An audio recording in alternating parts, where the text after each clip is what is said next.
Shikshancho, welcome to the channel.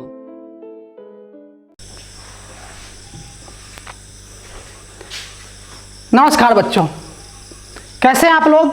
आशा करते हैं कि सब के सब ठीक होंगे। फिर से आपका स्वागत है शिक्षांचल द स्टडी प्लेटफॉर्म के चैनल पे। और आज जो पिछला वीडियो में हम लोग जो छोड़े थे उससे आगे पढ़ेंगे और आज ही आपका ये लास्ट वीडियो होगा इस चैप्टर का। तो चलिए हम शुरू करते हैं चैप्टर सविनय अवज्ञा आंदोलन की विशेषताएं क्या क्या थी।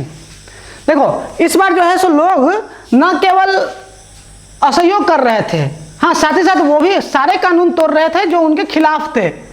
ये आप पहले ही बता चुके हैं कि सविनय अवज्ञा आंदोलन में यही था कि सिर्फ ये क्या कहते हैं उसको असहयोग ही नहीं करना था, सारे के सारे कानून भी तोड़ने थे जो जो भारतीयों के खिलाफ थे। दूसरा ये था कि देश के विभिन्न लोगों ने, हजारों लोगों ने जो है सो इस आंदोलन में भाग लिया था और सबसे पहले नमक कानून तोड़ा था। सबसे पहले नमक कानून तोड़ा था। उसके बाद विदेशी वस्तुओं का बहिष्कार करने लगे, है ना।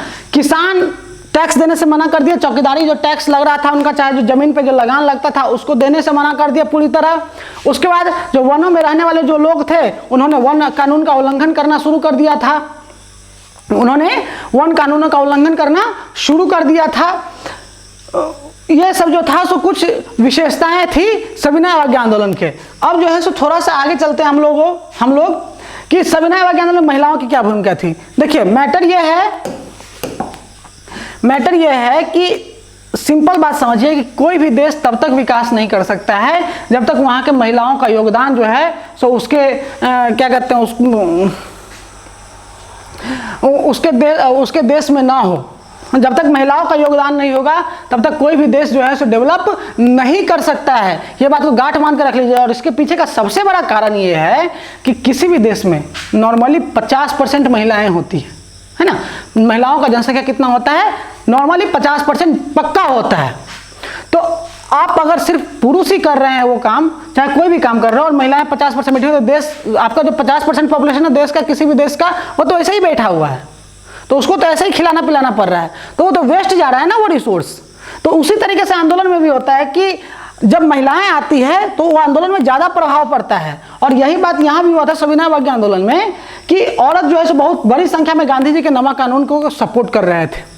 हाँ, और गांधी जी भी जो है सो हर जगह जाके क्या कहते हैं उसको एक्सप्लेन करते थे, संबोधित करते थे लोगों को। और 240 किलोमीटर का जो रास्ता था, हाँ उसमें गांधी जी बहुत जगह रुके भी थे ताकि जो है सो लोगों को संबोधित कर सके। और इसको गांधी जी को सुनने के लिए हजारों औरतें जो है सो बाहर आती थी, बहुत सारी औरतें बाहर आती थी सुनने के लिए। वो भी जो है सो वो भी जुलूस करती थी, वो भी आंदोलन करती थी, नमक बनाई, विदेशी कपड़ा का बहिष्कार की थी, क्या कहते हैं उसको, शराब की दुकानों का पिकेटिंग की थी, बहुत सारा जो है सो चीज वो लोग भी की थी।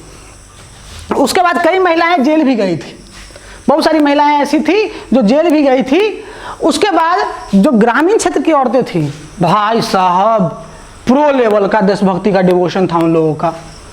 मतलब कि नॉर्मली उस समय, चाहे आज भी, गांव में औरतों को सिर्फ एक घर का देख रेख करने वाली समझा जाता है। मतलब कि उसका काम बस इतना है कि घर का देख रेख करे, बच्चों को संभाले, हाँ खाना बनाए, झाड़ू पोछा करे, बस इतना ही।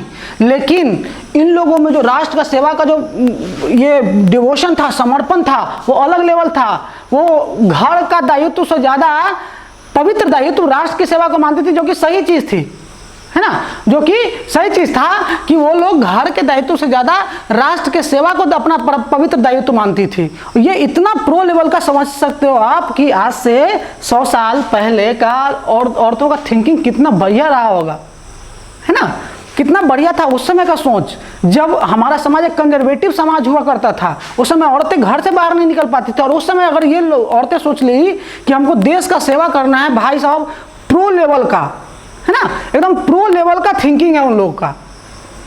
और इतना ज्यादा योगदान था आंदोलन में। हाँ, बहुत सारी जो महिलाएं थी, जैसे हम लोग को अभी याद करो थोड़ा सा, तो विजय लक्ष्मी पंडित थी, सरोजनी नायडू थी, ज्योतिबाई फूले थी, है ना, बहुत सारी महिलाएं थी। तो उन लोगों का भी योगदान जो है सो बहुत ज्यादा था इसमें। आप लोगों को थोड़ा सा याद होगा तो भगत सिंह वाले जो मूवी देखे होगे उसमें एक दुर्गा देवी नाम की थी, है ना। दुर्गा देवी भी जो है सो भगत सिंह को बहुत सपोर्ट की थी, उनके आंदोलन में, चाहे उनके पूरे करियर में उनको बहुत सपोर्ट की थी, उनका बहुत ही अहम रोल है। तो ये सब जो थी सो इन लोगों का योगदान था महिलाओं का। उसके बाद सविनय अवज्ञा आंदोलन की सीमाएं क्या थी? कल हम पढ़े थे कि सविनय अवज्ञा आंदोलन में जो है सो असफल हो गया था, वापस मतलब धीरे धीरे धीमा पड़ गया था, है ना। वो चौरी चौरा घटना हुआ था तो वो गांधी जी ने वापस ले लिया था वो। इसके पीछे और कुछ भी दिक्कत था। दिक्कत ये था कि अनुसूचित जातियां जो थी वो सपोर्ट नहीं कर रही थी। अनुसूचित जातियां सपोर्ट नहीं कर रही थी। क्यों? क्योंकि कांग्रेस बहुत दिनों तक जो है सो अनुसूचित जातियों को इग्नोर करती थी। और दिक्कत यह था भाई साहब कि वहाँ जो था सो पहले कांग्रेस में जो है सो ऊंची जाति के लोग ज़्यादा नेता बनते थे, है ना। वो तो भला हो गांधी जी का कि गांधी जी वापस आए और गांधी जी ने समझा कि अनुसूचित जातियों का भी उतना ही रोल होना चाहिए हमारे देश के विकास में, हाँ, ताकि भारत के आज़ादी के बाद हम उसको एक अच्छा समाज दे सके जहाँ छुआछूत फ्री हो, हाँ, मतलब कि छुआछूत बिल्कुल ना हो। वो देश पूरा क्या कहते हैं टचेबिलिटी प्रूफ हो, हाँ, वहाँ बिल्कुल छुआछूत, ऐसा समाज देना चाहिए जहाँ सब बराबरी के साथ जिए। इसलिए गांधी जी ने उन लोगों का नाम दिया था हरिजन, हाँ, सन ऑफ गॉड, भगवान का बेटा, ऐसा नाम दिया था उन लोगों को। हाँ, जो काम वो करते थे वो काम गांधी जी भी करते थे, क्या कि वो दिखा पाए कि कोई भी काम बड़ा या छोटा नहीं होता है। वो खुद से झाड़ू पोछा करते थे अपने आश्रम का। उसके बाद मुस्लिम संगठन में जैसे उतने अच्छे से सपोर्ट नहीं किए थे गांधी जी को। क्यों? क्योंकि पहला दिक्कत तो ये था कि उनका खिलाफत जो है सो, खिलाफत वाला तो मैटर था ही उनका, हाँ, खिलाफत में जो है सो खिलाफत गांधी जी बहुत जल्दी वापस ले लिए थे, तो उनका भी काम हो नहीं पाया था। और दूसरा कारण ये था कि 1920 के दशक में क्या हुआ कि हिंदू महासभा के करीब कांग्रेस थोड़ा ज़्यादा जाने लगी।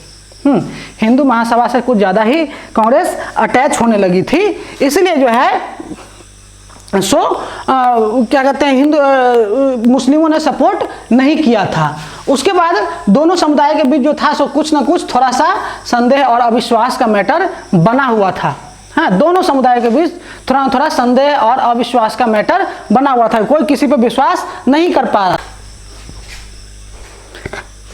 अब चलते हैं आगे। पूना पैक्ट क्या था? 1932 का पूना संधि। 1932 में जो पूना संधि हुआ था वो महात्मा गांधी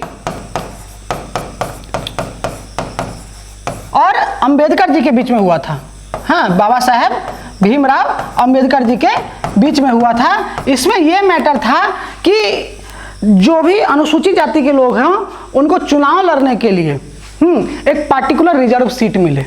चुनाव लड़ने के लिए एक पार्टिकुलर रिजर्व सीट मिले, तो वहां तो सीट इनको मिल गया, हाँ, लेकिन साथ ही साथ ये था कि जो वोट देने वाले लोग होंगे वो वोट देने वाले लोग कॉमन ही होंगे, हाँ, उसमें कोई जाति धर्म का मैटर नहीं होगा। मतलब कि खड़ा तो एक पार्टिकुलर आदमी ही होगा, हाँ, एक रिजर्व जो अनुसूचित जाति के लोग हैं वही खड़े होंगे एज ए लीडर, लेकिन उनको जो वोट देगा लोग वो पूरा का पूरा कॉमन होगा, उसमें जाति धर्म का कोई भी मसला नहीं था। ऐसा ही एक बार मोहम्मद अली जिन्ना भी जो है सो मांग किए थे इसके लिए, क्या कहते हैं पार्टिकुलर इलेक्टोरल कॉन्स्टिट्यूएंसी के लिए, है ना, जिसमें मुस्लिम, वो पंजाब की तरफ से एक क्षेत्र का ऐसा मांग किए थे जिसमें मुस्लिम ही खड़ा हो और मुस्लिम ही उसको वोट दें, है ना।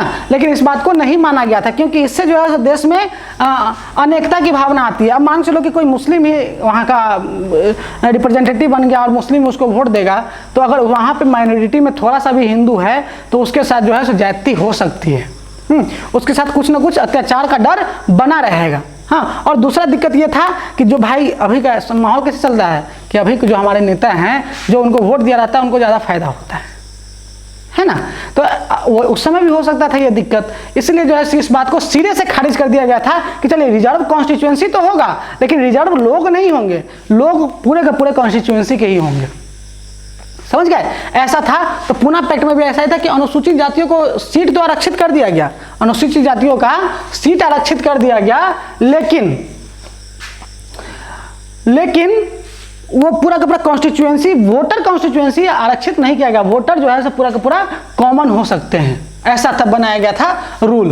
अब चलते हैं हम इस चैप्टर के लास्ट टॉपिक पे, सेंस ऑफ कलेक्टिव बिलोंगिंग, हाँ, सामूहिक अपनेपन के भाव वाले टॉपिक में। सामूहिक अपनेपन का भाव ये क्या होता है? ये आता कहाँ से है? ये आता इसी सब चीजों से है, हाँ, ये आता इन्हीं सब चीजों से है, सामूहिक अपनेपन का भाव।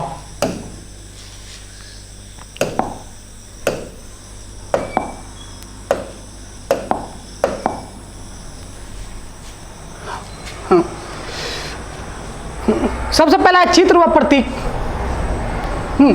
भारत माता की जो छवि थी वो बंकिम चंद्र चटर्जी द्वारा बनाई गई थी। देखिए पहले ही हम बता चुके कि भारत माता का कोई वेद पुराण में ऐसा कोई क्या कहते हैं वो लिखित डॉक्यूमेंट नहीं है। भारत माता का जो चित्र बनाया गया था ना वो एक इमेजिनरी बनाया गया था, ताकि लोग जो हैं सो जो एक भूमि का टुकड़ा जिस देश को मानते हैं उस देश को वो पूजा करना शुरू कर दे, अपनी मातृभूमि समझे उस देश को, ऐसा भावना लोगों के अंदर लाना था। इसलिए भारत माता का छवि बनाया गया था, भारत माता का इमेज बनाया गया था, ताकि सारे के सारे लोग एक मूर्ति के नीचे, जैसे हमारे यहाँ होता है ना, एक राम की मूर्ति के नीचे, राम जी को देखा कोई नहीं लेकिन अगर उनका मूर्ति लगा दो जय श्री राम करने लगते हैं हम लोग, है ना। क्या है कि हमारे अंदर उनके प्रति आस्था बहुत है, हमारे अंदर भगवान के प्रति आस्था बहुत है। तो उसी तरीके से सोचा गया कि चलो एक इस भारत को एक माँ का रूप दे देते हैं ताकि लोगों की आस्था इस देश के प्रति बढ़ जाए, ऐसा सोचा गया था।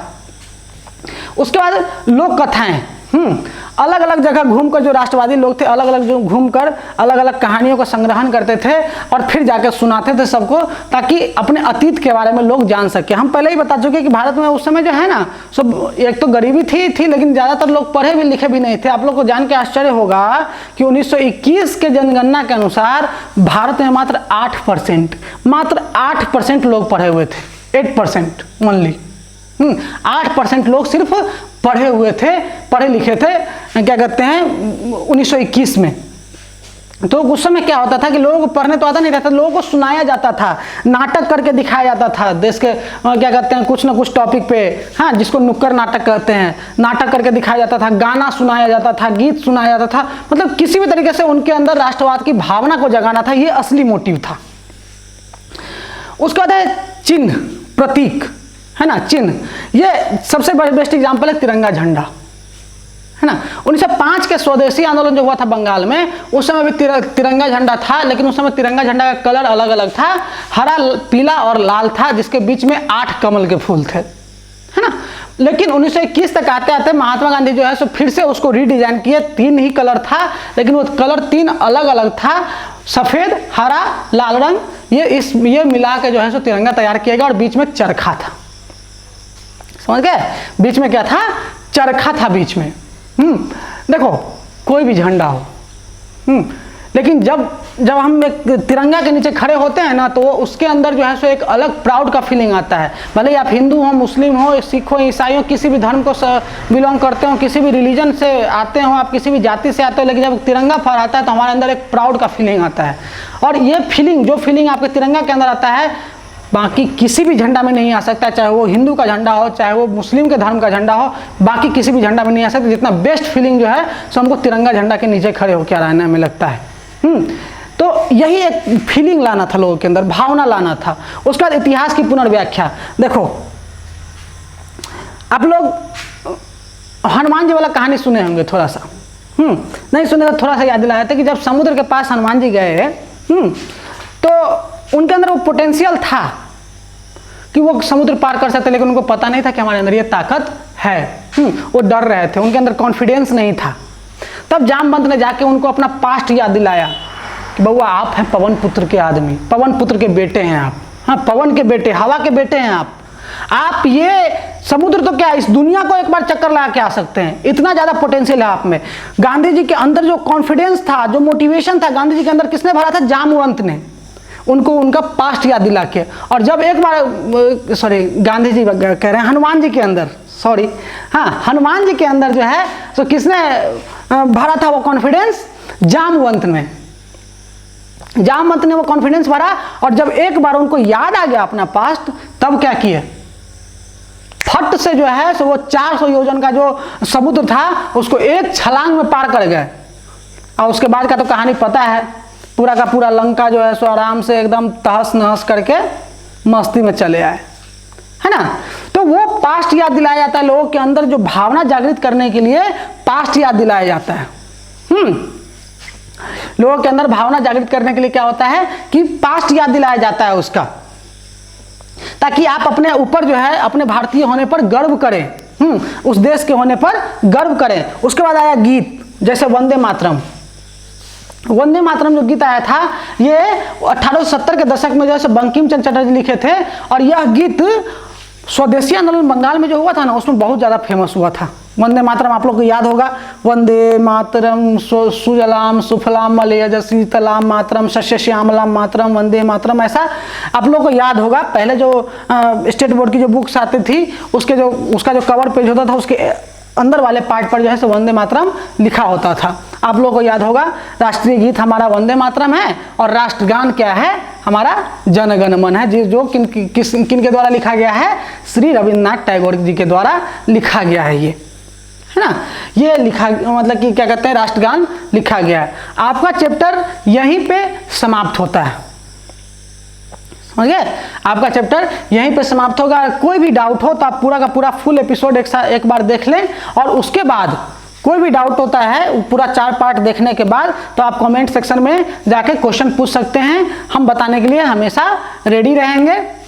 और हम इंतजार करेंगे आपके क्वेश्चंस का। तब तक के लिए tata bye bye, good night. अब जो अगला वीडियो आएगा वो ज्योग्राफी का आएगा, फर्स्ट चैप्टर संसाधन एवं विकास का। तो इसके लिए आप लोग तब तक तैयार हो जाएं, और बहुत ही जल्द जो है सो अगला वीडियो आने वाला है।